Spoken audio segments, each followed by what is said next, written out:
할렐루야. 우리 한 번 더 힘차게 선포해볼까요? 할렐루야. 감리구 신학대학교 가을학기 영성집회에 오신 모든 감신공동체 여러분들을 주님의 이름으로 환영합니다. 우리 함께 좌우 옆 사람과 이렇게 인사했으면 좋겠습니다. 만나서 반갑습니다. 주님의 이름으로 환영하고 축복합니다. 우리 4명 이상 함께 이렇게 인사해볼까요?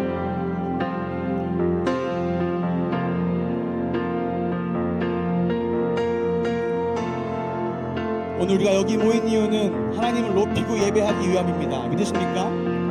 오늘 이 시간이 하나님만 영광 받으시는 그런 시간 되길 소망합니다. 예수 그리스도 한 분이면 충분한 시간 되길 소망합니다. 성령의 임재가 넘치는 시간 되길 소망합니다. 이 시간 홀로 영광 받을 주님 앞에 우리 감사와 영광의 박수와 함성 올리며 나아갑시다. 주님 이 시간 우리 예배를 기쁘게 받아주시옵소서. 우리 가능하신 분들 함께 자리에서 일어나셔서 우리 왕이신 하나님을 사랑하며 나아갑시다. 할렐루야.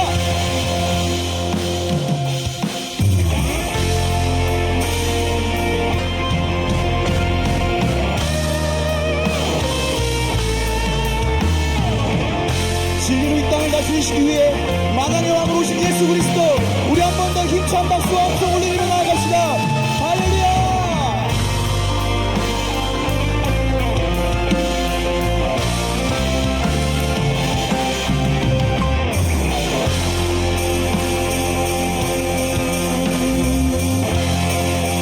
왕이신 하나님 높임을 받으소서.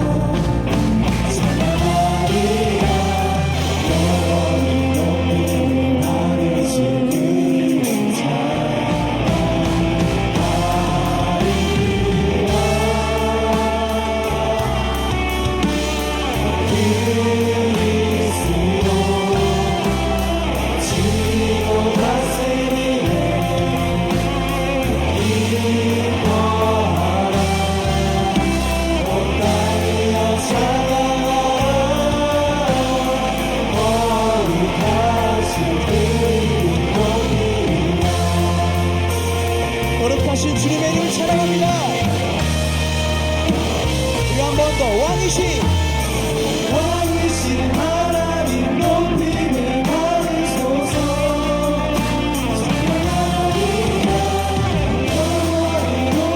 주님의 높임입니다.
주의 성령이 내게 임하셨으니 이는 가난한 자에게 복음 전하게 하시려고 내게 기름을 부으시고 나를 보내사 포된 자의 자유를, 눈먼 자에게 다시 보게 하며 전파하며 눌린 자를 자유롭게 하고 주의 은혜를 전파하게 하려 하시나였더라. 선포합니다.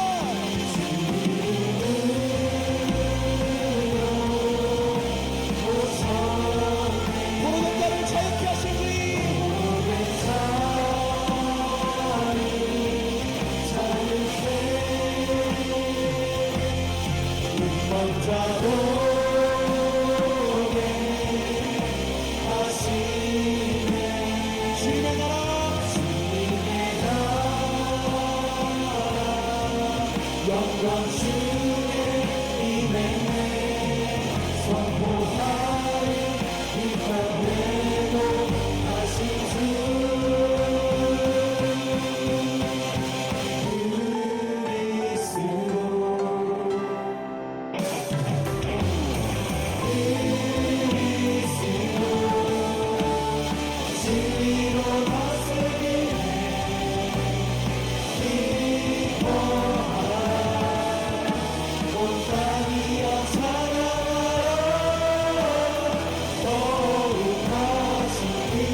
우리를 여기까지 인도하신 주님 앞에 이 시간 우리의 모든 계획과 방법을 내려놓고 오직 우리 하나님의 선하신 뜻을 붙잡고 나아가는 저와 여러분에게 소망합니다.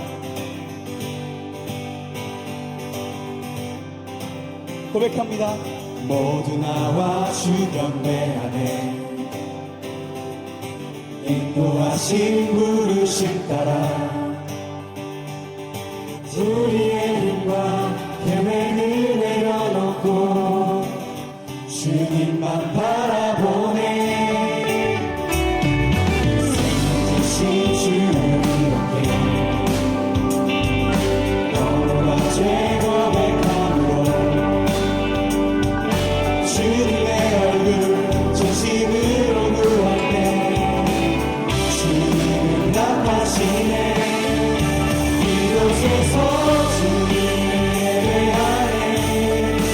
여기까지 우리 인도하셨네. 주의 크신 여름이 부르셨네. 주님 앞에 나올 때 이곳에서 우리를 예배하네. 행하신 일 함께 노래하네. 우리를 돌이키시는 주의 계획 이곳에 세우셨네. 우리 새롭게 하신 주님 찬양합니다. 할렐루야. 여기 한 번 더 올라갈까요? 나와 주 경배하네. 인도하신 부르심 따라 우리의 모든 힘과 방법을 내려놓고 오직 주님만 바라봅시다. 주님만 바라보네. 생명이신 주를 죄 고백함으로 주님의 얼굴 진심으로 구할 때 우리 주님 응답하십니다. 이곳에서 주님을 예배하네. 여기까지 우리 인도하셨네. 주의 크신 얼굴이 부르셨네. 주님 앞에 나올 때 이곳에서 우리를 예배하네. 행하신 일 함께 노래하네. 우리를 돌이키시는 주의 계획 이곳에 세우셨네. 우리를 위해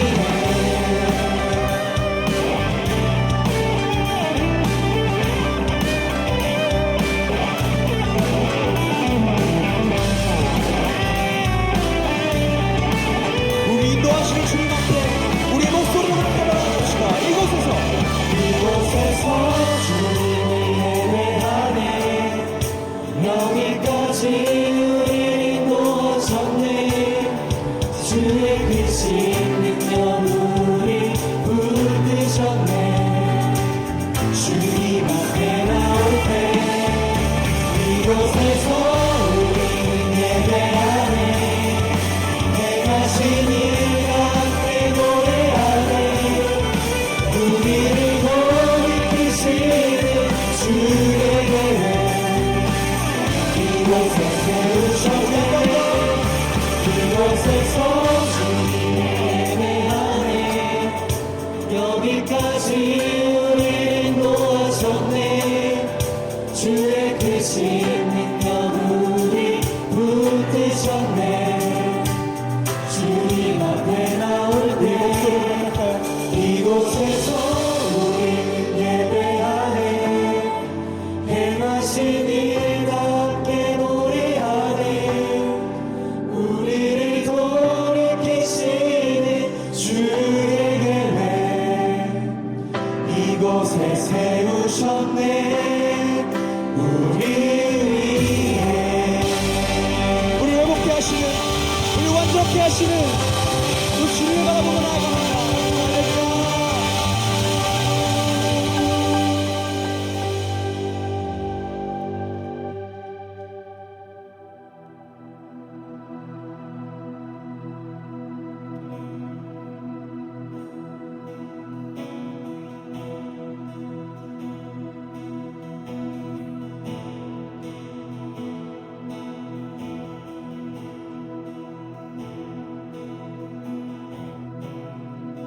찬양의 열기 모두 끝나며 주 앞에 나와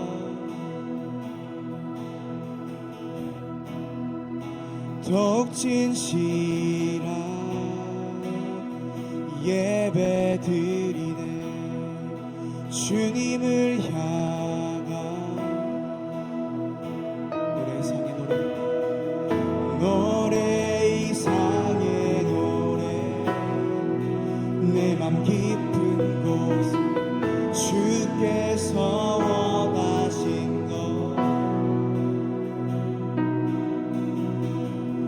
화려한 음악보다 끝없는 열정보다 중심을 원하시죠. 고백합니다. 주님께 드리 마음을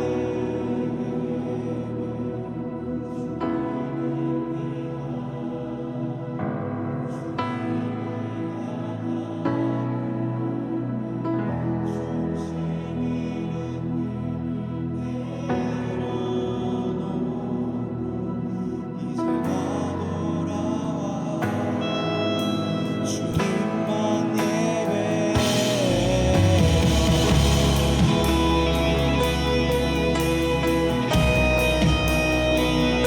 내가 주님을 바라봅니다. 이제 주님만 예배합니다. 주의 시간 온전히 우리의 맘을 받아주시옵소서.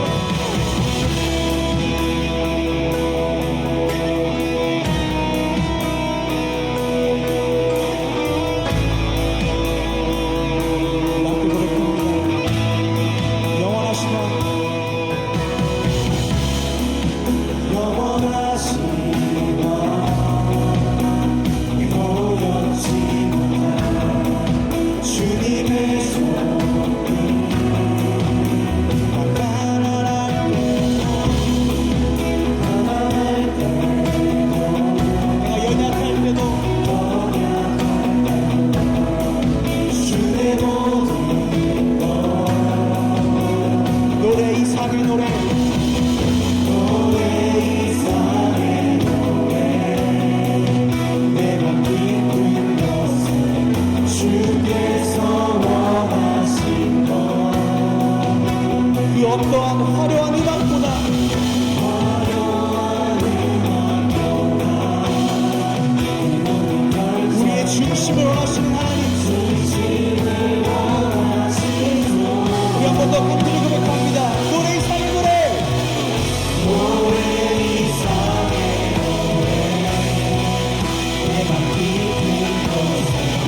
우리 함께 한 목소리로 기도하며 나아갑시다. 주님, 우리의 시선이 주님을 향하길 소망합니다.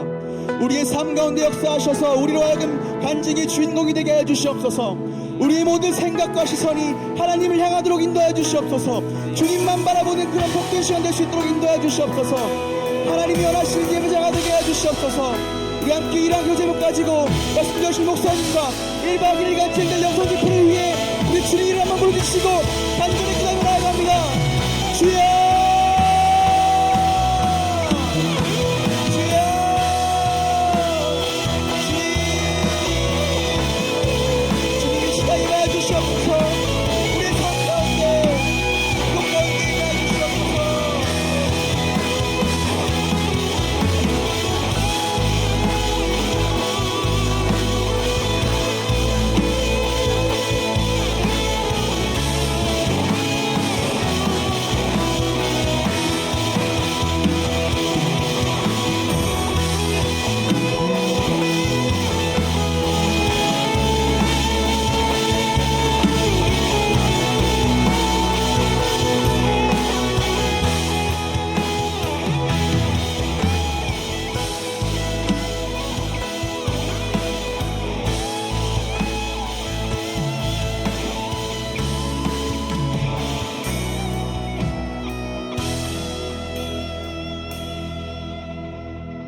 땅에 감리교신학대학교를 세워주시고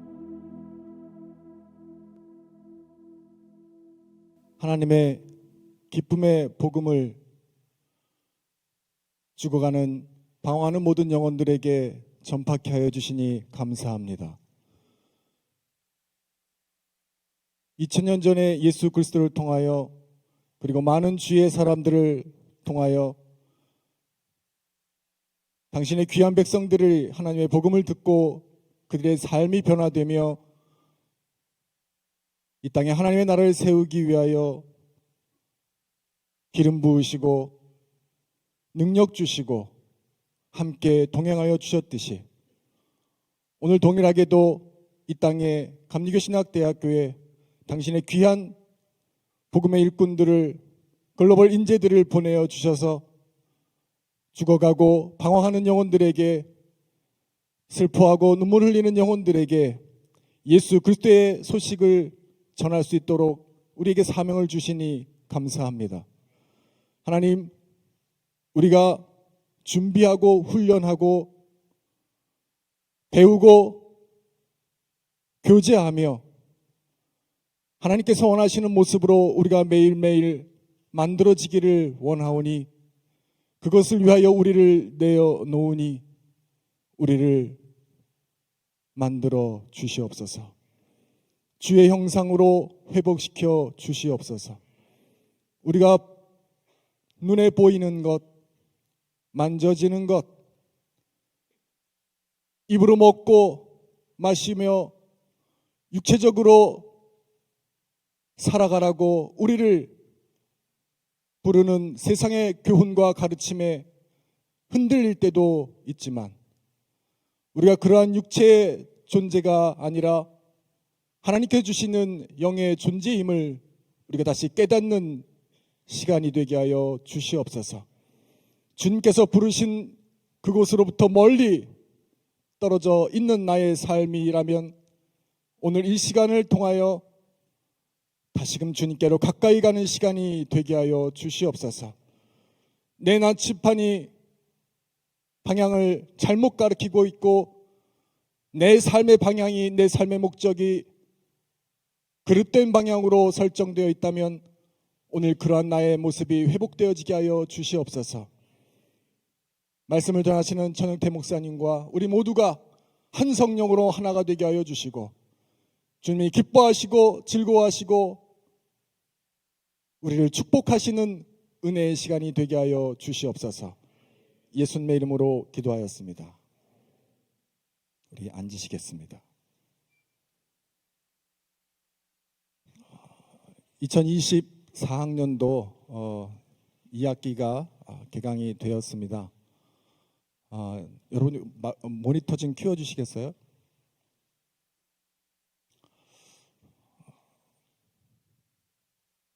예배를 준비하고 또 이렇게 드리면서 사탄이라고 하는 존재가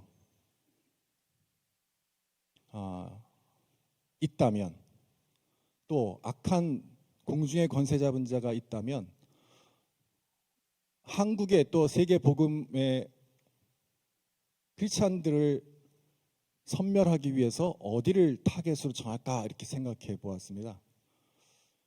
그랬더니 우리 감리교신학대학교가 탑5 안에 들 것 같아요.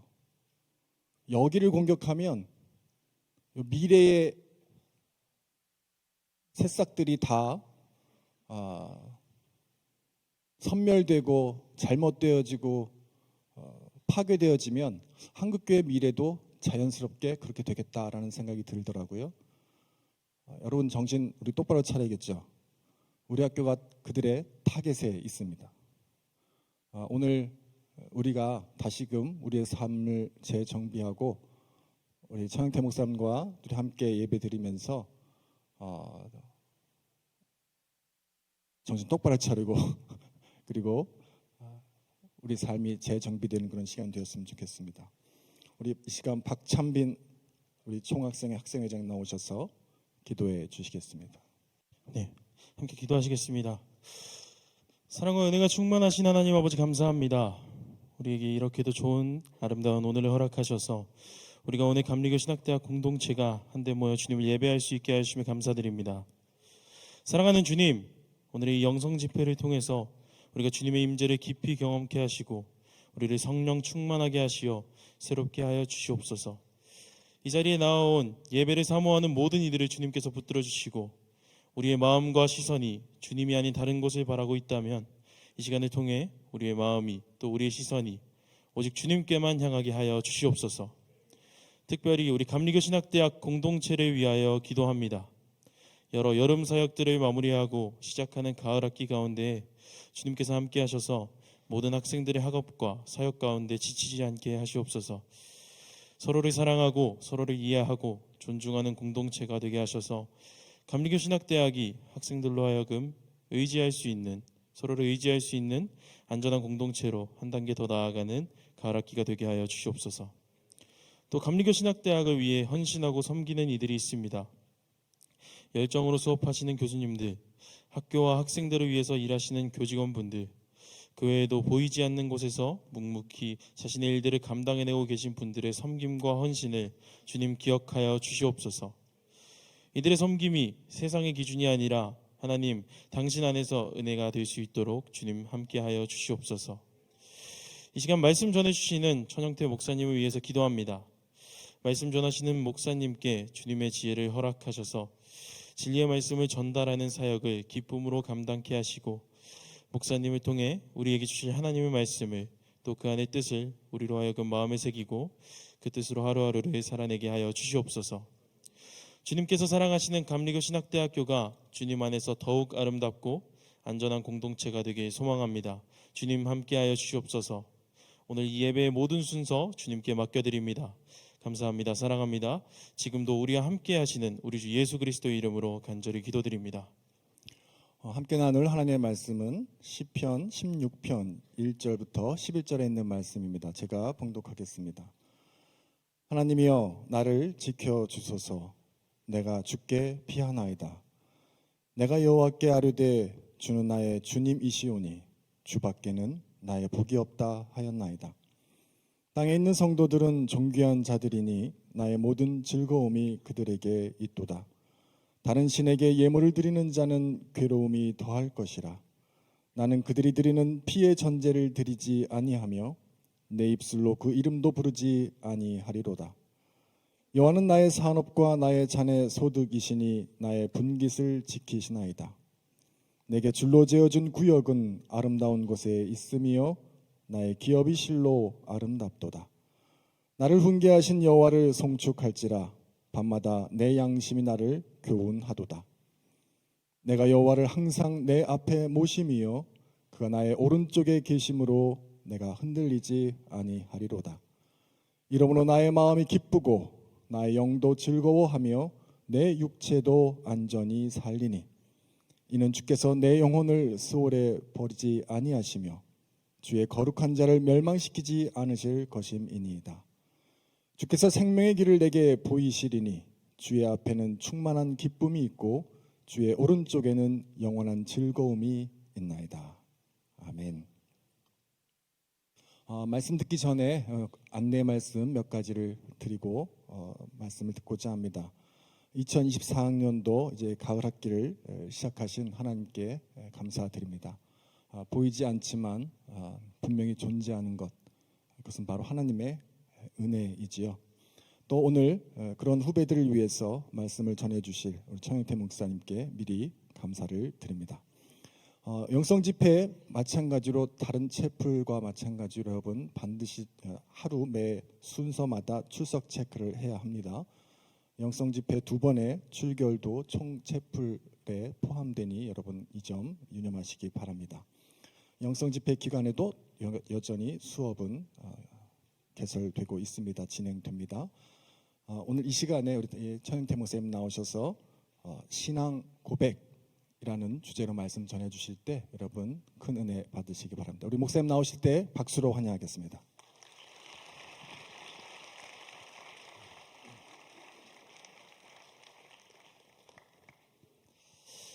안녕하세요. 정동제일교회를 담임하고 있는 천영태 목사고요. 저는 87학번입니다. 이렇게 얘기하면 감이 안 올 것 같아서 우리 감리교 신학대학원의 박혜정 교수님 친구입니다. 제일 친한 친구고요. 오늘 아침에도 같이 식사를 했는데 학교에 괜히 가는 것 같아. 제가 그렇게 얘기했어요. 자신이 없어서. 우리 유경동 총장님께서 몇 번 이렇게 집회를 해달라고 말씀하셨는데 제가 몇 번 사양했는데 이렇게 워낙 강력하게 말씀하셔서 왔습니다. 4번째 정도 오는 것 같아요. 오늘로 부목사 때도 한 15년 전에도 왔고 작년에 한번 왔고요. 이번에 또 왔고 언젠가 한번 기숙사에도 한번 온 것 같은데 저희 아들과 딸 이렇게 하나씩 있는데 제가 모교에 가서 설교를 한다고 하니까 둘 다 이렇게 얘기하더라고요. 왜 그랬어? 아버지 그 험난한 그곳을. 둘 중에 하나가 우리 감리교 신학대학교 후배예요. 설교를 아버지 스타일에는 안 어울릴 텐데 막 이렇게 하더라고요. 제가 무슨 유머 감각이 있는 것도 아니고 말씀을 잘 전하는 것도 아닌 것을 알기 때문에 어떻게 이 젊은 학생들에게 접근을 할 건지 저한테 대단히 심각하게 오늘 아침에도 또 얘기하더라고요. 그런데 저는 좀 놀랐습니다. 여러분이 찬양을 올려드리는 모습을 보고 내가 어떻게 설교를 하든 간에 여러분이 잘 받겠구나 이렇게 생각했는데 교수님이 너무 가라앉혀 놔가지고 지금 제가 좀 걱정이 돼요. 너무 심각하게 지금 이렇게 여러분 막 사단에 사로잡힐 것 같다는 둥. 많이 이렇게 대단히 많이 은혜를 받았어요. 나 학생 때의 그 모습과는 사뭇 좀 다르구나라고 그렇게 생각했는데 찬양도 막 손들고 열심히 하시고 저희 교회에서도 보기 어려운 그런 모습들을 이렇게 보여주셔서 내가 어떻게 설교를 하든지 간에 은혜를 그냥 충분히 받겠구나. 옥토와 같은 마음 바치겠구나. 근데 우리 교수님도 가라앉혀 놓으시고 우리 총학생 회장님도 되게 무게감이 있으셔서 그러시네요. 저까지 이걸 가라앉혀 놓으면 큰일 날 것 같은데 하여튼 주의 은총이 이 시간에 함께 하시기를 간절히 바랍니다. 설교할 수 있도록 배려해 주신 총장님과 또 우리 학생 여러분께 감사드리고요. 말씀 나눌 때 제가 여러분과 함께 이 말씀을 통해서 여기에는 목회자가 되실 분도 있고 뭐 그렇지 않을 분도 있겠지만 이 신앙 고백이라고 하는 이 말씀 속에 여러분이 귀한 좀 은혜를 받으시고 이 땅을 좀 힘있게 넉넉하게 살아갈 수 있게 되기를 간절히 바랍니다. 시편 16편은 여러분이 읽어보신 본문처럼 수홀, 멸망 이런 단어가 있어요. 그것처럼 다윗이 대단히 죽음에 이를 정도의 지경에 되는 그런 고난 가운데 쓰여진 거예요. 여러분 사람이 살아가는 이 땅에는요 슬픔도 있고 기쁨도 있습니다. 생명의 길도 있고 사망의 길도 있어요. 특별히 우리들이 기억해야 되는 것은 슬픔이라고 하는 것이 우리들에게 꼭 있다라고 하는 것을 여러분이 인정하시고 그렇게 받아들이셔야 돼요. 우울증이 많고 우울한 이유는요 내 삶이 늘 잘 될 거라고 하는 생각 때문에 그렇습니다. 여러분 슬픔이 있어야 기쁨이라고 하는 것이 우리들에게 왔을 때 극대화되기도 하고요. 슬픔이 있어야 여러분 반성도 하게 되고 나 자신을 되돌아보기도 하고 슬픔이 있어야 내가 연약한 존재구나라고 하는 것을 깨닫게 돼요. 그런데 우리는 늘 우리 삶에 기쁨만 있기를 원하죠. 여러분 그래서 우울해지는 거예요. 여러분 인생은 실존이라고 하는 우리 존재 자체는요 늘 기쁨만 있지 않습니다. 실패도 있고 슬픔도 있고 좌절도 있고 그 안에 또 기쁨도 있고 행복도 있고 오늘 성경에 2-3번에 걸쳐서 반복돼서 나오는 기쁨, 즐거움 이런 것들도 함께 공존하는 거예요. 인생은 그래서 그 두 트랙으로 늘 이루어지고 있죠. 그래서 슬픔과 친해져야 합니다. 그래야 여러분의 삶이 무너지지 않는 거예요. 잠언서 16장 25절 14장 12절 말씀에는 한 단어도 틀리지 않고 똑같은 말씀을 반복하고 있어요. 그 말씀이 어떤 길은 사람이 보기에는 필경 바르나 사망의 길이니라 라고 하는 거예요. 잠언서 14장 12절 16장 25절이 똑같은 말이에요. 어떤 길은 인생이 가고 있는 길은 우리가 하는 사업은 우리가 하고 있는 어떤 일들은 사람들이 보기에는 바르지만 가보니까 사망의 길일 수 있다는 거예요. 알 수 없다는 거죠. 여러분 그래서 이 14장과 16장 사이에 인생의 경영, 계획 이런 것들을 이야기하고 있어요. 너는 여호와께 너의 경영과 계획을 맡기라는 거죠. 우리는 연약한 존재라고 하는 겁니다. 쉽게 얘기하면 이런 거예요. 야, 여기에다가 교회 세워, 사람들 많고 많이 지나가고, 여기에다가 어떤 가게 차리면 무조건 돼, 이 길목이야. 그런데 막상 오픈하니까 여러분 장사가 안 되는 거예요. 근데 너무나도 외지고 저기다가 가게를 오픈하겠다고 했는데 사람들이 막 이야기하는 거죠. 저렇게 사람도 안 다니는 곳에 어떻게 장사를 하려고 그러느냐. 그런데 거기가 대박 날 수 있다는 거예요. 그러니까 어떤 길은 사람들이 보기에는 필병 바른 것, 생명의 길 잘 되고 복된 것 같은데 끝에 가보니까 사망의 길일 수 있다는 거예요. 반대로 사망의 길일 것 같고 안 될 것 같은 그 길도 가보니까 생명의 길일 수 있다는 거예요. 중요한 건 우리는 알 수 없다는 거예요. 그래서 잠언서 14장과 16장 사이에 인생의 경영에 대한 말씀, 사람의 계획에 대한 말씀, 사람이 아무리 자기 길을 계획할지라도 그 걸음을 인도하시는 분은 하나님이시다라고 하는 거죠. 여러분, 그래서 성공과 계획 그 모든 것이 그 중간에 담겨 있어요. 문제는 사람이 내가 걸어가고 있는 그 길, 내가 선택하는 이것이 정말 생명의 길인지 사망의 길인지 알 수 없다는 거예요. 이것이 우리 인간이 가지고 있는 연약함이죠. 그것을 삶의 모호성이라고 이야기합니다. 모호하다는 거예요. 미래가 불확실한 거죠. 이때 우리들이 신앙인으로서 어떻게 살아가야 될까라고 하는 것이죠. 이 삶의 모호성 앞에 거기에다가 더해져서 죽을 지경에 이를 정도의 고난이 우리들에게 오면 그것은 정말 인생은 그때부터 우울해지고 나락에 빠지고 고통스러운 거예요. 지금 다윗이 겪고 있는 것이 그래요. 미래도 알 수 없고 자신 앞에 죽을 지경의 그런 고난이 왔어요. 이때 그가 선택한 것이 무엇인가라고 하는 것이 오늘 시편 16편의 말씀입니다. 여러분, 목회자들도 동일하게 아무리 기도해도 한 치 앞도 알 수 없어요. 저는 그 제사 지내는 집안에서 태어났습니다. 제가 일대 처음으로 우리 집안에서 교회를 다녔어요. 신학교 다닐 때에도 대단히 목사님 자제분들을 대단히 부러워했습니다. 지금도 그런 얘기가 있는지 모르겠지만 저같이 아무도 안 믿는 집에서 오면 쟤는 노비야 그렇게 얘기했어요. 적어도 목사님 장로님의 자제가 돼야 성골이고 진골이고 그리고 평민이고 그 맨 마지막에 믿지도 않는 집인데 저는 여기 왔어요. 왜 그랬냐면 저의 인생의 실존의 문제 중에 하나가 저와 같이 한 방을 쓰던 6살 저보다 많은 우리 형님이 군대 가신 지 6개월 만에 돌아가셨기 때문에 그래요. 제가 가지고 있었던 꿈이 있었어요. 육사를 가서 군인이 되는 것이었는데 그 당시에는 어른들이 군인 되는 걸 많이 이렇게 권면했습니다. 그 군인 육사 돼서 뭘 해서 나와도 뭐라도 살 수 있다라고 하는 그런 것 때문에 그 당시에는 또 군인들이 많이 정치도 했기 때문에 지금 시대는 그렇지 않지만 그래서 아버지의 권유로 저는 학교 다닐 때에도 그런 학생의 간부 그런 일들을 많이 했고 육사를 가려고 그렇게 생각을 많이 했었습니다.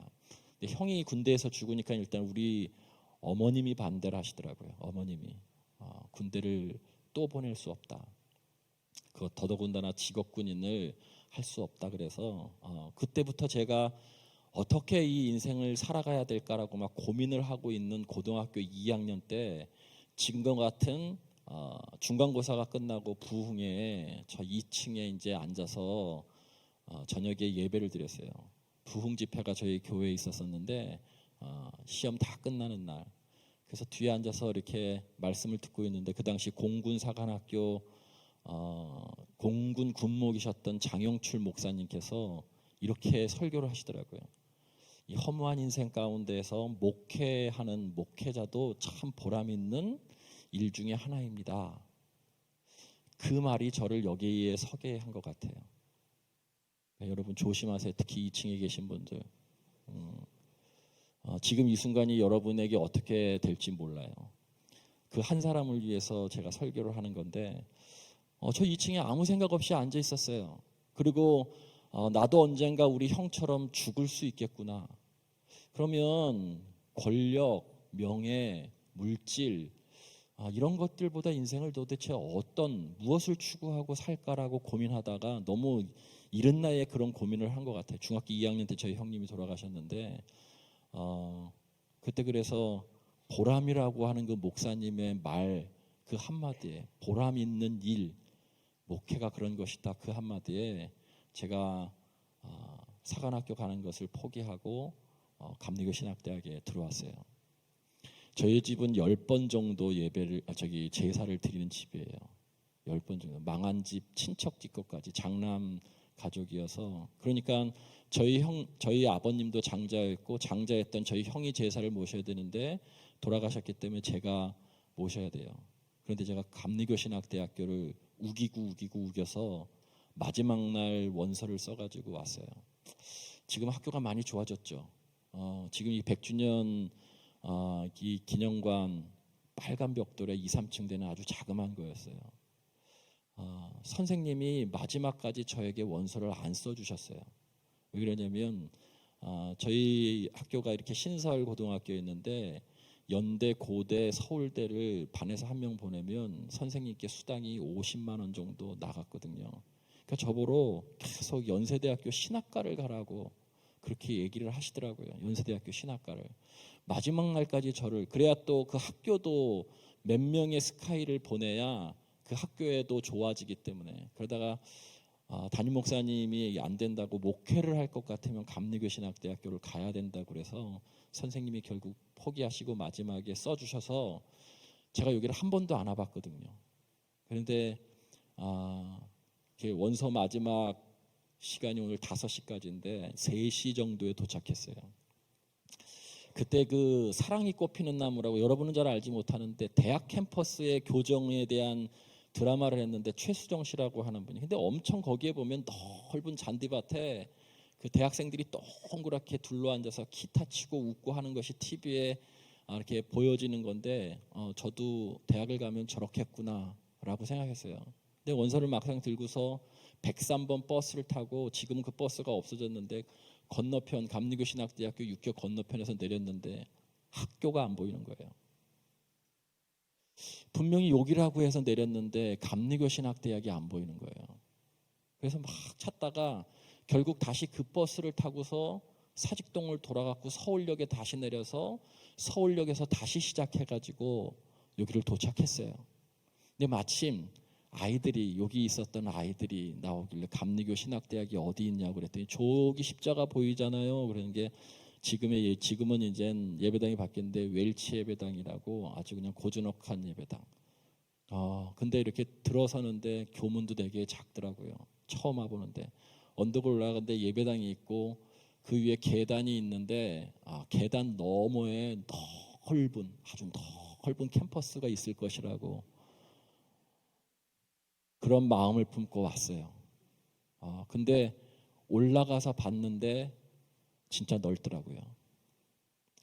이 원서를 포기해야 되나 말아야 되나 그때 잠깐 고민했어요. 내가 생각했었던 이게 대학 생활이 아닌데 그래도 그냥 내고 일단은 나와서 이제 합격을 해서 다니는데 저 적성에 신학이든 학우 관계든 뭐든지 딱 좋은 것 같아요.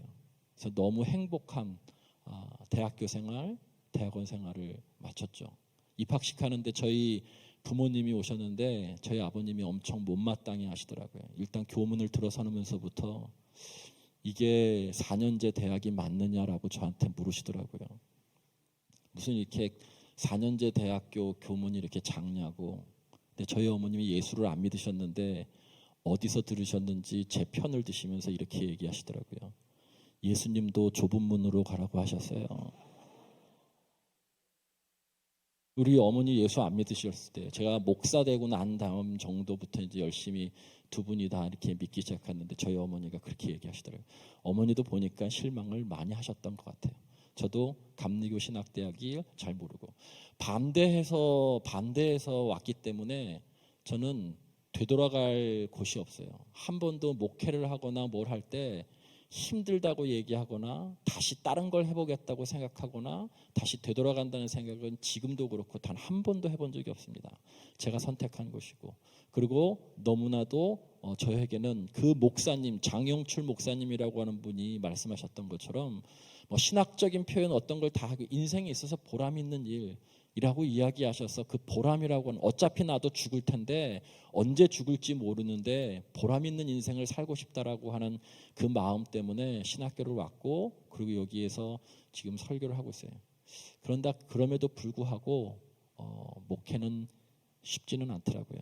여러분, 제가 첫 번째, 오늘 사진 한 장만 보여드릴 텐데, 제가 첫 번째 목회했던 곳이에요. 1995년이죠. 88 올림픽이 끝나도 7년 이후에 제가 첫 번째 부임한 곳이에요. 저 십자가가 그려져 있는 저 곳은 원래는 어떤 곳이었냐면요, 돼지우리였어요. 돼지우리를 내부를 털어가지고 내부를 이렇게 고쳤어요. 일대 목사님이 개척했었을 때는 나름대로 그 내부가 좋았을지 모르겠는데, 저 앞에 나와 있는 나무 판자가 화장실이에요. 비가 오면 저 안으로 비가 들어가서 이렇게 눌러놨었던, 그게 막 두둥실 막 이렇게 떠다니다가 부유물도 한참 흐트러졌다가 다시 그렇게 가는 거예요. 그리고 세면할 곳 딱 한 군데 있고 샤워할 수도 없어요. 결혼하고 난 다음에 저 앞에 이렇게 커튼 같은 걸 치고 저희 아내랑 저랑 번갈아 가면서 샤워하고, 제일 힘들었던 게 저 푸생식 화장실을 가는 거였어요. 저 안에 들어가면 6명의 세 가정이 있는 그 분들, 농촌 분들, 60대 초반의 분들과 저기서 제가 5년 동안, 물론 그 다음에 열받아가고 그 교회 지었어요. 제가 저렇게 해서는 예배를 못 드리겠다. 천정이 1m 82예요. 책장을 가지고 갔더니 책장이 들어가지 않는 거예요. 그러니까 권사님이 그 책장을 반으로 자르더라고요. 제 허락도 없이. 그래서 가지고 들어갔어요. 저기서 6명이 시작했는데 교회를 건축하고 그 다음에 그래서 한 60여 명 정도 있다가 부목사로 나왔어요. 12년 한 7개월 동안 부목사를 했는데, 여러분 뭐 부목사 이제 안 보여주셔도 돼요. 예. 부목사 그렇게 쉬운 게 아니더라고요. 여러분 수련 목회 쉽지 않죠. 수련 목회 하시는 분들 이제 하실 텐데, 제가 수련 목회자들이랑 이런저런, 작년에도 수련 목회자들 영성 집회 가서 말씀을 2번 전했는데, 수련 목회자들 나름대로 네트워크가 있더라고요. 이렇게 카카오톡으로 이렇게 자기네들끼리 기수별로. 근데 거기서 그렇게 얘기하더라고요. 수련 목회를 지금 하고 있는 친구들끼리 가지 말아야 될 교회 리스트가 있더라고요. 그리고 찍힌 목사들 리스트도 있더라고요. 자기네들끼리 절대 이 교회는 수련 목회자로 가면 안 된다라고 이렇게 공감대를 형성하는. 정동제일교회도 그런가요? 그런가 보네요. 대단히 없으니까. 여러분 왜 그럴까요? 저도 고리타분한 얘기인지 모르겠지만 고난을 안 받으려고 하는 생각 때문에 그렇죠. 그러나 그럼에도 불구하고 우리 인생에 다 고난이 있습니다. 다윗도 그렇고, 그리고 저에게도 있고 모든 분들에게 다 있습니다. 죄송하지만 여러분에게도 앞으로 고난이 올 겁니다. 앞에 미래를 확실하게 제가 얘기할 수 없지만 명확하게 얘기할 수 있는 한 가지가 있다면, 여러분 앞에 고난이 있어요. 제가 미국에 잠시 가서 목회를 하고 공부할 때 우리 집안의 형편이 대단히 안 좋았어요. 뭐 이거 다 얘기할 수 없지만 갔었을 때 제가 처음으로 아르바이트 했었던 것이 한인마켓, 큰 한인마켓. 돈을 많이 버셨던 집사님이 믿을 만한 분의 매니저였으면 좋겠다 그래서 매니저로 거기를 갔는데, 제가 하는 것은 이상한 사람들이 와서 물건을 훔쳐가는 일이 없는지, 앞에 있는 캐시어 하시는 분들이 돈을 이렇게 훔치지 않는지, 그런 부정적인 일을 하는 거예요. 근데 어느 날 제가 저녁을 맡고 사장님은 들어갔는데, 저녁을 맡았던 그 사장님이 저녁 7시경에 다시 와서 셔터문을 내리라 그러는 거예요. 그러더니 그 뒤에 가서 마당으로 모든 직원들을 다 불러 모았어요. 저를 비롯해서 캐시어, 그 다음에 이 멕시칸 분들이 그로서리 채소 쪽으로 많이 있는데 한 20여 명을 다 세워놓고서 훈계를 하시더니, 그 중에 루이스라고 하는 16살 된 친구를 지목하더니, 너 이 안에 쓰레기통에 들어가서 네가 숨겨놨었던 고기를 찾아내라는 거예요. 여러분, 큰 철제 쓰레기통이 있어요. 기중지로나 들을 수 있는. 거기에 가끔 아마 이 멕시칸 친구들이 가난하다 보니까 이 야채나 고기를 다듬다가 몰래 검은 비닐 봉지 안에다가 거기다가 넣고 퇴근하고 새벽에 와서 그걸 가져가는 것 같아요. 사장님이 그걸 아시고서 그것을 찾아내려고 온 거예요. 너 들어가서 찾아내라는 거예요. 근데 아무리 찾아도 나오지 않는 거예요. 16살 루이스가 막 울면서 제가 그러지 않았다고 하는데 사장님이 계속 윽박을 지르면서 그걸 찾아내라고 얘기하더라고요. 근데 매니저인 제 입장에서는 가만히 있을 수 없어서 같이 들어가서 그 냄새 나는 곳에 찾다 못 찾고 나왔어요. 사장님 그냥 가시고 저도 돌아오는데 마음이 대단히 안 좋더라고요. 제가 처음으로 그때 알았어요. 아, 우리 아버지가 이렇게 돈을 버셨겠구나. 우리 성도님들이 이런 수치를 당하면서 돈을 버셨겠구나. 그것으로 헌금하셨겠구나. 그래서 제가 기도했습니다. 하나님 저에게 목회자리를 주시면 다시는 한눈 팔지 않고 이상한 생각하지 않고 오직 목회에만 전념하겠습니다. 그때 제 마음은 어떤 것이냐면요. 부목사를 하는데 이런 시가 자꾸 떠오르는 거예요. 앞으로 가자니 앞이 보이지 않고 뒤로 돌아가자니 너무 멀리 왔고, 어디 식구에 나오는 건데 앞으로 가자니 내 인생이 언제 좋아질지, 앞으로 가자니 앞이 보이지 않고 다시 뒤로 돌아가자니 너무 멀리 온 거예요. 그러니까 이러지도 저러지도 못하는 그런 불확실성, 불안, 염려 때문에 갇혀서 사는 그런 때가 있었어요. 그래서 제가 선택한 게 미국인데 미국은 더 막막하더라고요. 저녁에 나오면서 제가 처음으로 인생에서 제일 많이 눈물을 흘린 것 같아요. 저희 아내가 차에서 들으라고 찬양곡을 이렇게 녹음해서 줬는데 좀 밝은 걸 주지. 그날 고속도로를 타고 가는데 나를 지으신 주님 내 안에 계셔. 처음부터 내 삶은 그의 손에 있었죠. 내 이름 아시죠. 내 모든 생각도 왜 이렇게 처량한지 모르겠어요. 그래서 그거 부르면서 목회자리 주시면 열심히 하겠다고. 그래서 그 다음날 내 목사로서 이런 것은 물론 그 매니저가 나쁜 일이 아니고요. 그냥 제 개인적으로 목사로서 사람을 자꾸 의심할 수밖에 없는 거여서 그만하겠다고 그날 하고 사장님께 얘기하고 걸어 나오는데 전화 한 통이 온 거예요. 그 전화가 미국에서 첫 번째 본토 첫 번째 한인교회인 LA 한인연합감리교회. 이 교회는 그때 제가 부임했었을 때도 부목사로 부임했을 때도 103년 된, 그러니까 하와이 그리스도 연합감리교회 다음으로 본토에선 첫 번째 교회예요. 신문에 공고를 내고 많은 목사님들이 인터뷰를 하는데 저한테 그냥 전화하셔서 우리 부목사님이 시애틀로 목회를 나가게 됐는데 지금 너무 급하게 됐으니까 어떤 목사님이 목사님을 지금 소개했는데 목사님이 그냥 오신다고 하면 인터뷰고 뭐고 그냥 목사님을 청빙하겠다고 그러는 거예요. 그래서 그냥 됐어요. 저희 아내도 교육전도사가 되고 그래서 거기서 정말 3, 4년을 행복하게 목회하면서 디민 과정을 마치고 정동제일교회로 들어왔다가 3번에서 10년 목회하고 정동제일교회에서 다시 담임 목회로 오라고 그래서 지금 3년째 목회를 하고 있어요. 목회 쉽지 않습니다. 여러분 여러분이 보셨던 것처럼 저런 곳에서 여러분이 잘 가지 않으려고 하는 곳에서 아침에 설교 준비하고 하루 종일 설교 준비하고 교인 6명 앉혀놓고 주일 저녁 매일 새벽 기도회, 수요 예배, 금요 기도회까지 하면 정말 어떻게 해야 될지 모르는 전도사가 일주일 내내 설교 준비만 하다가 다 가는 것 같아요. 근데 그것이 저에게 자양분이 되는 거예요. 저는 그래서 수련목제도 반대합니다. 나는 여러분이 어려운 그 자리에 가서 여러분이 새로운 눈을 좀 떴으면 좋겠어요. 고난이 제게 왔었을 때 성경의 눈이 띄어지더라고요. 고난받지 않을 때에는요 이런 소리만 들려요. 길가의 시위 소리, 경적 소리, 이상한 소음 소리만 들리는데 고난받으니까 그때 하나님의 소리가 가장 많이 잘 또렷하게 들더라고요. 성경이 제일 잘 읽어지고요.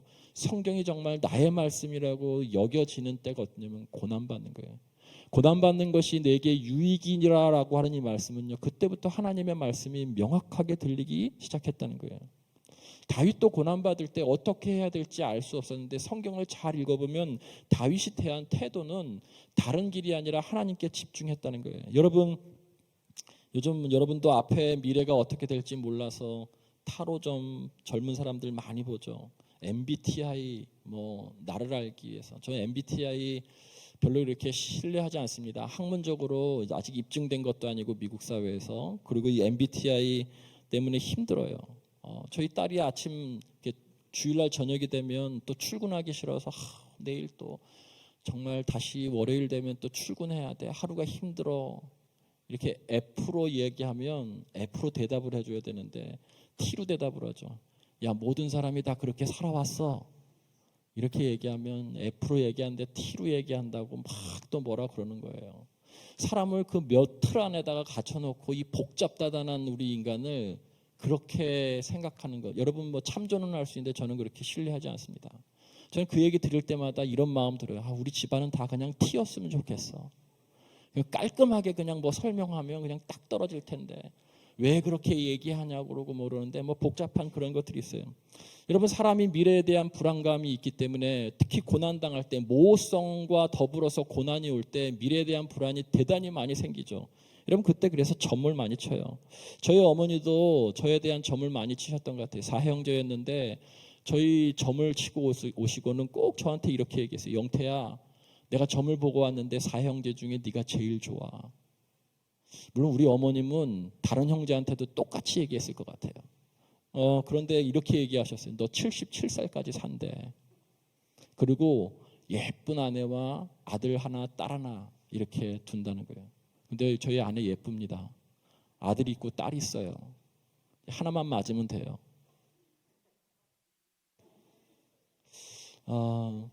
저희 정동제일교회 제가 부목사 할 때 이모모 권사님의 지금 하나님 나라를 가셨는데 이분이 우리나라 유명한 여자대학을 나오셨는데 남편과 일찍 사별하셨어요. 자녀를 양육해야 되는데 방법이 없어서 주자학을 공부하셨어요. 그래서 토종 비결이라든지 사주 이런 풀이들을 주자학을 공부하면서 알게 되셨어요. 그런데 이분이 그 점을 치시면서 너무나 연예계라든지 기업가들에게 유명해져서 많은 사람들이 점을 쳤어요. 그래서 그걸로 자녀를 자신도 재산을 많이. 근데 이분이 정동 아파트라고 하는 곳에 거의 80이 되셔서 이사 오셔서 정동이 있는 우리 교회 권사님에게 전도를 받고 저희 교회에 오셨어요. 그래서 나중에 이제 명예권사의 직분을 드렸는데 이분이 수요일 예배 드리면요. 뒷자리에 연예인도 와서 늘 점을 쳤던 연예인도 앉아 있고요. 기업가의 사장님도 앉아 있고 그런 거예요. 점을 보시는 거예요. 점을 보시고 난 다음에 복채를 그분한테 드리면 그분은 그 복채를 꼭 헌금을 해요. 그래서 우리 부목사들끼리 얘기하죠. 이 복채를 헌금으로 받는 것이 정당한 것이냐. 뭐 이런 논쟁들도 정말 한 적이 있어요. 교구별로 신방을 가는데 이 분께서 이 권사님께서 저만 보면 늘 이렇게 얘기하는 거예요. 천 목사는 관상이 좋아. 마당에서 맨날 이야기하는 거예요. 근데 신방을 갔는데 10분 동안 말씀 전하고 다가를 나누고 이렇게 하는데 갑자기 저보러 사주팔자를 대라는 거예요. 난, 월, 시 뭐 이런 것들을 대라는 거예요. 왜 그러시냐고 그랬더니 본인이 사주를 봐주겠다고. 그래서 제가 목사가 어떻게 그렇게 하냐고 그랬더니 그때 정색을 하면서 대단히 기분 나빠하시더라고요. 나는 공부로서 이것을 한 건데 사람들은 자꾸 이걸 안 좋게 돈벌이로 생각한다. 근데 이 세 가족이었어요. 그러니까 이분에게 이거를 안 했다가는 큰일 나겠더라고요. 실망할 것 같아요. 어떻게 해야 되나요? 총장님이 때 점을 봐야 되나요? 말아야 되나요? 그냥 앉아서 다 알려줬더니 그분이 다행히 막 쓰시더니 오늘은 시간이 없으니까 내가 다 풀어서 나중에 알려주겠다고. 그런데 일주일 후에 교회 마당에서 만났는데 저한테 이렇게 얘기하시는 거예요. 다 했으니까 가지고 가라고. 호두 지어놨다고. 근데 한 가지 명확한 건 천 목사 45 이후부터 정말 좋을 거라는 거예요. 45 이후 되면 크게 될 거라는 거예요. 맞잖아요. 제가 더 이상 어떻게 크게 되겠어요.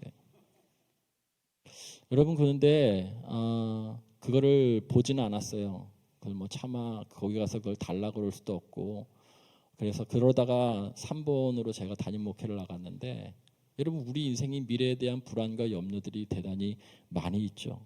그런데 오늘 다윗은 성경 말씀에 보면 4절에 다윗도 지금 죽을 고비와 같은 그러한 고난을 만났었을 때 주변에서 혼합 종교를 드려봐라 라고 하는 그러한 유혹을 받게 돼요. 그때 나는 다른 피해 제사를 드리지 아니하고 다른 이름을 부르지 않겠다고 그가 다짐하고 고백하죠. 여러분, 그리고 난 다음에 더 깊은 신앙의 고백으로 나가는데 그것이 6절 말씀이에요. 이거 많은 목사님들이 무슨 개업 예배 드릴 때 이사할 때 많이 쓰는 구절인데, 내게 줄로 재어준 구역은 아름다운 곳에 있으며 나의 기업이 실로 아름답도다. 뜬금없이 다윗이 이런 고백을 해요. 앞에는 하나님, 이 지금의 어려운 상황 가운데서도 나를 지켜주십시오라고 그렇게 울타리 쳐주십시오라는 뜻이에요. 원수들의 공격으로부터 나를 울타리 쳐주십시오라고 하는 고백이면서 동시에 더 나가서 6절에 내게 줄로 재어준 구역은 아름다운 곳에 있으며 나의 기업이 실로 아름답도다. 여러분, 이것은 다윗의 신앙 고백뿐만이 아니라 이스라엘 백성들이 그의 조상 때부터 전통적으로 내려왔었던 지파들의 신앙 고백이에요. 여호수아 14장 2절 말씀에 보면 이스라엘 백성들이 가나안 땅을 점령하고 난 다음에 여러분 제비 뽑기를 통해서 하나님이 정해준, 물론 그것이 하나님이 정해준 것이지만 자기의 선택의 의지와 관계없이 제비를 뽑아서 땅을 분배받죠. 근데 이스라엘 전체는요, 사실은 95%가 농사짓기에 적합한 땅이 아니에요. 옥토는 요단강 양쪽 옆에 있는 정도나 기름진 땅이고요. 다음은 다 흑갈색 광야 같은 그런 곳이에요. 지금은 다 그것을 개간해서 그렇죠. 그런데 요단강을 중심으로 해서 양옆에 에브라임 지파가, 므낫세 지파가 제비를 뽑아가지고 하나님의 뜻에 따라서 가장 좋은 땅을 받았어요. 옥토를 받은 거죠. 그 밑에는 여러분이 잘 아는 사해예요. 사해, 죽음의 땅 사해. 소금기가 가득한 그런 사해가 있고 그 주변도 다 박토라고 그러죠. 농사짓기에 전혀 적합하지 않는, 거긴 유다 지파가 받았어요. 그런데 이 6절 말씀은 그들이 고백한 거예요. 내가 옥토를 받든 박토를 받든 하나님께서 뜻이 있어서 내게 줄로 재어주신 아름다운 구역이라는 거예요. 여러분, 이 신앙 고백이 없으면 인생은 늘 슬퍼요. 여러분, 이제 졸업하고 난 다음에 반드시 여러분 삶 가운데 아주 희귀한 일들이 일어날 거예요. 이런 거죠. 목회를 나갔는데 정말 학교 다닐 때 신학생이 아니고 신악생이 큰 교회에 가 있는 거예요. 이럴 수는 없는 거예요. 학교 다닐 때 저의 행동과 저 사람의 행동을 보면 얘는 하나님이 들어쓰시면 안 되는 거예요. 그런데 그런 친구들이 큰 교회에 담임 목사로 가 있는 거예요. 감리교 신학대학교 교수님이 돼 있는 거예요. 교수님들 인기가 많으시군요. 이렇게 아무도 동의를 안 하시는 거 보니까. 다 우리가 죄인 되었었을 때 다 그랬답니다. 여러분. 그런 일들이 있어요. 목회 나가면 얼마나 경쟁이 심한지 몰라요. 45살 때 저희 친구 하나가 제일 늦게 결혼한 친구가 하나 있는데 선한목자교회 거기서 결혼을 했어요. 그래서 친구들이 다 모였는데 그때 40 초반대였어요. 초반대. 제가 아직 담임 목사를 나가기 바로 직전에. 그런데 거기에서도 기분이 나쁘더라고요. 이미 담임 목사 된 친구들은 자기네들끼리 모여서 밥을 먹어요. 그리고 부목사들은 부목사들끼리 밥을 먹고요. 농촌에서 목회하는 친구들은 농촌 목회하는 친구들이 밥을 먹고, 개척교회 하는 친구는 개척교회 하는 친구들이. 그러면서 다 이렇게 얘기해요. 뭐라고 얘기하면 저는 누구를 잘 만나서 저 큰 교회 갔고, 제 옛날에 학생 때 그걸 보면 저런 교회 가면 안 되는데 갔다는 둥, 뭐 정치를 해서 그랬다는 둥, 그러면서 이쪽은 또 한국 교회를 엄청 또 비판하고 사회 구조가 잘못됐다 그러고 막 그런 얘기들을 하는데 다 갈라져 있어요. 그런데 나이 56세가 돼서, 제가 이제 56세인데 56세가 돼서 자리를 웬만큼 다 잡고 우리들이 더 이상 임지, 목회지를 움직일 수 없을 정도 되니까 작년 1월 달에 모여서 우리들이 동기회를 했는데 그때는 편안해지더라고요. 다 내려놓고 받아들이고 하나님의 뜻을 인정하기 시작하면서부터 친구가 보이더라고요. 경쟁자가 아니라. 그 신학생이었던 그 친구조차도 그냥 따뜻한 눈으로 받아들이게 되더라고요. 저는 그거보다 이 6절 말씀이 저와 여러분 우리 모두에게 있어야 될 신앙 고백이라고 생각해요. 여러분 이거 없으면 여러분 나중에 농촌에서 목회하든 큰 교회에서 목회하든, 큰 교회에서 목회한다고 해서 크고 작은 것이 하나님 앞에 별것도 아니지만 여러분 큰 교회 목회한다고 해서 다 행복하고 다 좋은 건 아니에요. 그만큼 더 힘든 것도 있어요. 물론 작은 교회, 농촌 교회, 어려운 교회는 더 힘들고 고통스러운 일들이 더 많을 거예요. 그런데 오늘 이 시편 16편 6절에서 말씀하고 있는 것처럼 내게 줄로 재어준 구역은 아름다운 곳에 있으며, 이 고백을 우리들이 하지 않는 이상은 여러분은 큰 교회에서 목회하든 작은 교회에서 목회하든 다 힘들 거예요. 내게 주어진 이 상황이 하나님께서 내게 주신 가장 적합한 것이고, 이 안에도 하나님의 뜻이 있고 남이 할 수 없기 때문에 내가 이 교회를 나에게 섬기도록 하신 것이다라고 하는 가장 아름답다고, 실로 아름답다고 이야기하잖아요. 죄송하지만 이 안에는 다양한 목회 현장들이 있을 거예요. 어떨 때는 젊은 청춘 때 저희들이 했었던 것처럼 샘을 내기도 하고 시기하기도 하고, 그리고 그것 때문에 막 좌절하기도 하고 슬프기도 하고 고통스럽기도 하지만 그 모든 것을 극복할 수 있는 신앙 고백이 뭐냐면 내게 주어진 그 자리가 하나님께서 내게 가장 아름다운 곳이라고 고백하는 거예요. 에브라임 지파나 므낫세 지파나 옥토를 받았기 때문이 아니라 그 안에 하나님의 뜻이 있다고 여겼기 때문에 내게 줄로 재어준 구역이 아름답다고 고백한 거예요. 여러분, 그런데 옥토를 받은 사람들은 이해하죠. 그런데 유다 지파는 박토를 받았음에도 불구하고 이곳이 내게 줄로 재어준 아름다운 구역이라고 고백하고 있어요.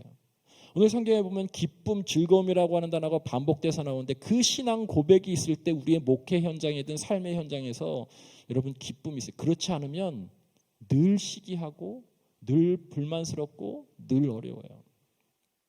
정동제일교회가 올해로 139년, 내년이 이제 선교사 내한 아펜젤러 선교사님이 오신 지 140년이 돼서 이제 140년이 돼요. 우리 한국교회 첫 번째 교회입니다. 여러분, 목회가 저한테 제가 담임이 되고 나니까 우리 정동교회 제가 볼 땐 참 좋은 교회고 장로님들도 좋으신데 제가 담임 목사가 딱 되자마자 여러 군데에서 전화가 오더라고요.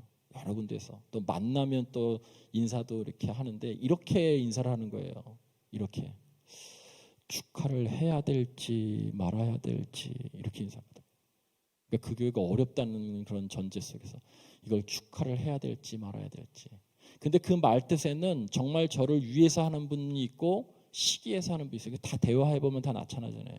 그리고 요즘 제가 제일 듣기 싫은 인사가 뭐냐면 저를 만나면 인사를 악수를 하면서 만나서 반갑다, 뭐 이렇게 어떻게 목회는 행복하니 즐겁니 뭐 이렇게 묻지 않고 힘들지 이렇게 얘기하는 분들이 있어요.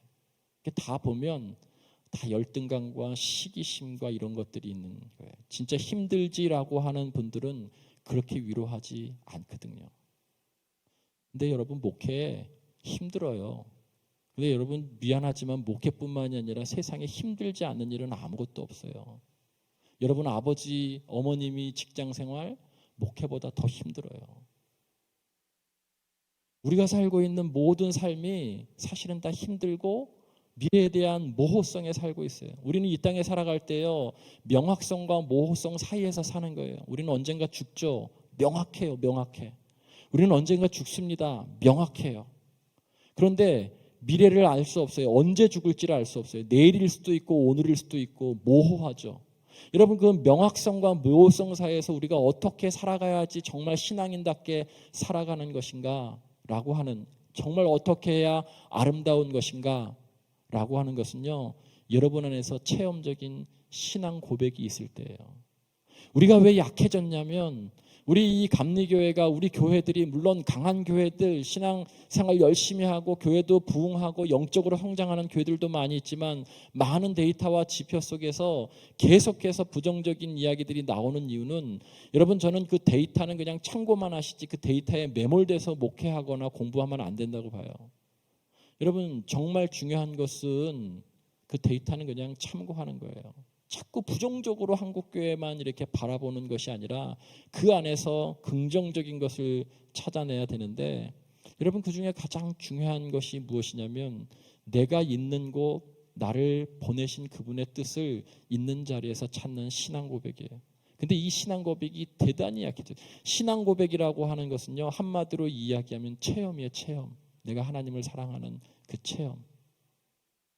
그 체험이 없으면, 우리는 하나님에 대한 체험이 없으면 아무리 여러분이 여기서 오늘 손을 들고 잠시 잠깐 20분 동안 찬양을 영감 있게 불러도 그 앞에, 고난 앞에서 무너질 수밖에 없어요. 제가 젊은 청년들에 대해서 제일 힘들어하는 것이 있어요. 찬양할 때는 대단히 열정적인데 설교만 시작하면 너무 침울해지는 이런 분위기. 저는 그 찬양 때의 그 열정으로 여러분이 정말 하나님을 찬양 속에서뿐만이 아니라 삶 속에서, 여러분의 목회 현장 속에서 어떤 일을 할 때 적극적으로 부딪혀서 그 안에서 하나님께 도움을 구하고 나를 지켜달라고 기도하면서, 이 다윗의 오늘 시편 16편을 자세히 읽어보세요. 여러분, 시편 16편 1절에 하나님 나를 지켜주십시오, 보호해 주십시오 라고 얘기죠. 저희 자녀들도 기도할 때 힘들고 어려우면 하나님 앞에 나가서 막 열심히 찬양하면서 울어요. 많이 울어요. 대단히 좋은 거라고 봐요. 정감, 이 감정이 쏟아내는 거죠. 근데 제가 엊그저께도 우리 아들딸에게 얘기했어요. 위로만 받지 말고 하나님께 능력을 좀 구하라고. 위로만 받지 말고 하나님 나를 도와달라고 좀 능력도 구하라고. 언제까지 위로만 받을 거냐고. 그 능력에 힘입어서 너에게 닥쳐져 온 그런 삶에 대해서 하나님께서 나를 보내신 이유, 내게 줄로 재어준 이곳에서 정말 최선을 다하면서 하나님이 나를 어떻게 이끄신지를 경험하는 신앙 고백, 그 고백이 있었으면 좋겠다고. 그것이 옥토이든지 박토이든지 내게 줄로 재어준 구역은 아름다운 곳에 있으며 실로 아름답도다라고요. 하나님이 나를 이곳에 보내주신 것이 너무나 아름답다라고 하는 게 박토였어도, 저 여러분에게 앞날 가운데 미래를 어떻게 염려하고 어떻게 구상하고 하는 것도 중요하지만, 여러분에게 이와 같은 정말 신학도라고 한다면, 기독교 교육학도, 종교철학도, 상담학사라고 한다면, 여러분 이런 진짜 신앙 고백이 여러분 안에 있게 되기를 주의 이름으로 간절히 축원을 드립니다. 그 신앙 고백이 있는 사람에게 오늘 11절 말씀에 생명의 길로 인도하신다는 게, 끝내라고 지금 이제 올렸어요. 생명의 길로 인도하신다는 거예요. 그리고 기쁨과 즐거움을 주신다는 거예요. 그런 신앙 고백이 있는 사람들에게 하나님께서 막아주실 거고, 여러분의 인생의 원수들로부터 그런 신앙 고백, 하나님에 대한 철저한 신앙 고백이 있는 사람들에게 하나님께서 이끌어 주실 거고, 그런 철저한 신앙 고백이 있는 사람들이 어떤 자리이든지 기쁨과 즐거움이 있는 사람이에요. 크고 작은 것을 떠나서 어떤 자리에 있든지 기쁘고 즐거운 거예요. 하나님이 그래서 그런 사람에게 생명의 길을 인도하신다고 말씀하고 있어요. 여러분이 그런 분들 되시기를 주의 이름으로 간절히 축원드립니다. 아멘 하신 분들에게 그런 놀라운 역사가 있을 줄 믿습니다. 기도하겠습니다. 좋으신 아버지 하나님, 감사합니다. 우리 사랑하는 감리교 신학대학교 학생들과 더불어서 함께 말씀을 나누었습니다. 다윗의 이 신앙 고백이 우리 안에도 있게 도와 주시옵소서. 내가 있는 그 자리 하나님께서 뜻이 계셔서 분명히 보내주신 줄 믿습니다. 하나님, 그 뜻을 찾고 주님과 동행할 때에 그 안에서 참된 세상이 경험할 수 없는 기쁨과 즐거움이 우리들에게 있을 줄 믿습니다. 하나님, 우리 귀한 학생들에게 그와 같은 신앙 고백, 박토를 설령 받았다 할지라도 내게 줄로 재어준 구역은 아름다운 곳에 있으며 실로 아름답도다라고 하는 그 귀한 고백으로 이 땅을 살아갈 수 있도록 인도하여 주시옵소서. 주께서 축복해 주실 줄 믿으며 예수님의 이름으로 간절히 기도드립니다. 아멘. 고맙습니다. 우리 귀한 말씀 전해주신 우리 최영태 목사님께 다시 한번 우리 박수로 감사 말씀드리겠습니다. 감사합니다. 찬송가 우리 539장 우리 다 같이 일어나셔서 부르시고요. 내일 12시에 두 번째 시간 갖도록 하겠습니다. 찬송가 539장 부르신 후에 우리 최영태 목사님 나오셔서 축도해 주심으로 모든 순서 마치겠습니다.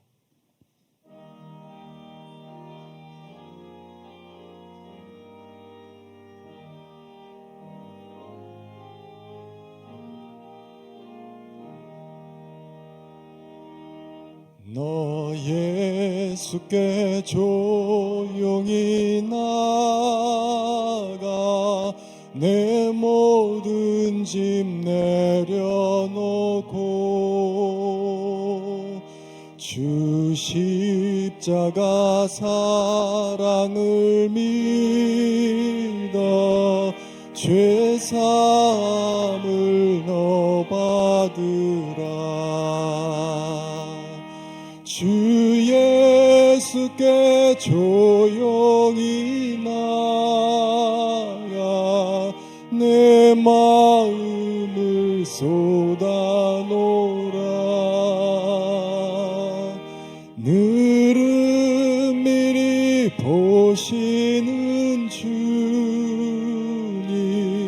그 은혜를 베푸시리. 주 예수의 은혜를 입어 내 슬픔이 없어지리. 내 이웃을 늘 사랑하여 너 받은 것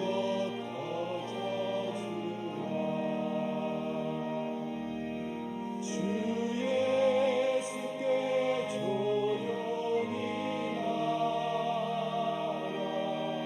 내 마음을 쏟아놓으라. 늘은 미리 보시는 주님 그 은혜를 베푸시리. 주 예수를 친구로 삼아 늘 내 옆에 모시어라.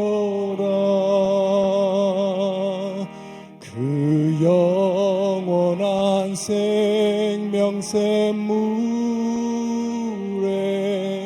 내 마른 목 죽이어라. 주 예수께 조용히 나가 내 마음을 쏟아놓으라. 늘은 미리 보시는 주님 그 은혜를 베푸시리. 너 주님과 사귀어 살면 새 생명이 넘치리라. 주 예수를 찾는 이 앞에 참 밝은 빛 비추어라. 주 예수께 조용히 나가 내 마음을 쏟아놓으라. 늘은 미리 보시는 주님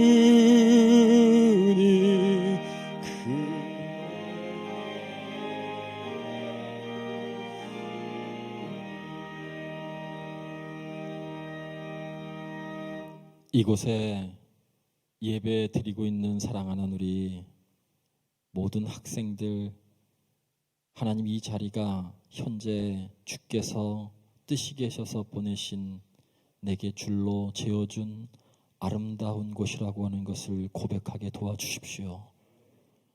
우리가 나 스스로 왔든 부모님의 권위로 왔든 어떠한 형태이든지 간에 이곳에 보내신 하나님의 뜻이 있다라고 하는 것에서부터 출발할 때 여기에서 기쁨이 있고 즐거움이 있고 또한 하나님께서 우리를 인도하시는 미래가 있는 줄 믿습니다.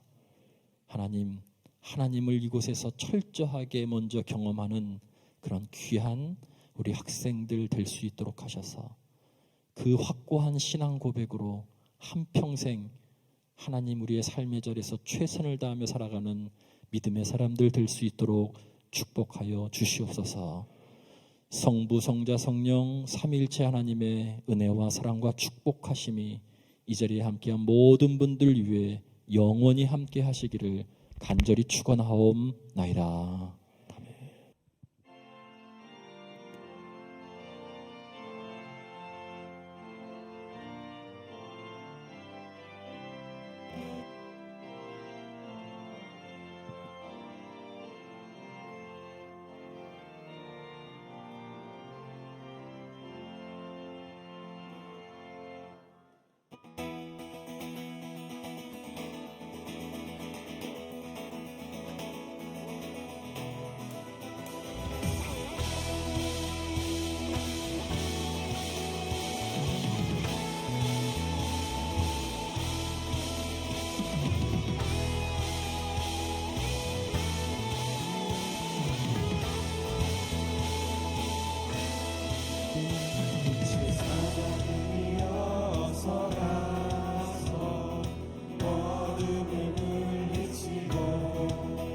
주의 진리 모르는 백성에게 모든의 빛 비춰라. 선한 사랑 위하여 이끌래 주 앞에 하시겠네. 주의 크신 사랑을 전파하여 모든의 빛 비춰라. 빛의 사자들이여 복음의 빛 비춰라. 새로운 밤 밝게 비춰라. 빛의 사자들이여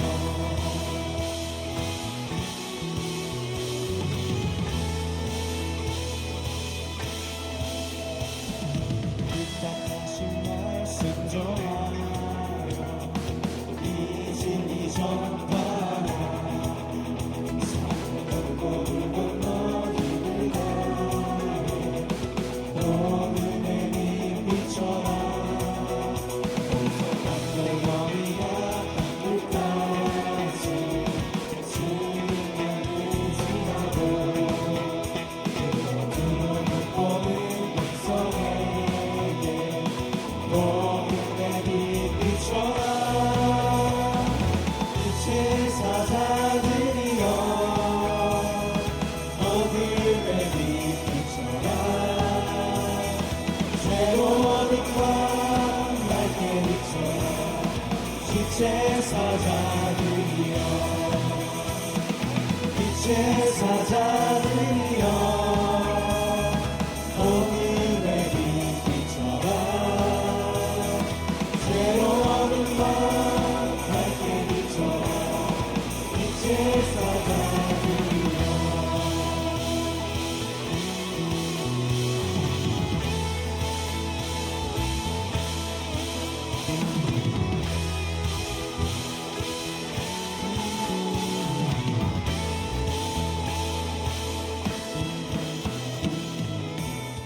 주께 영광 박수 올려나갑시다.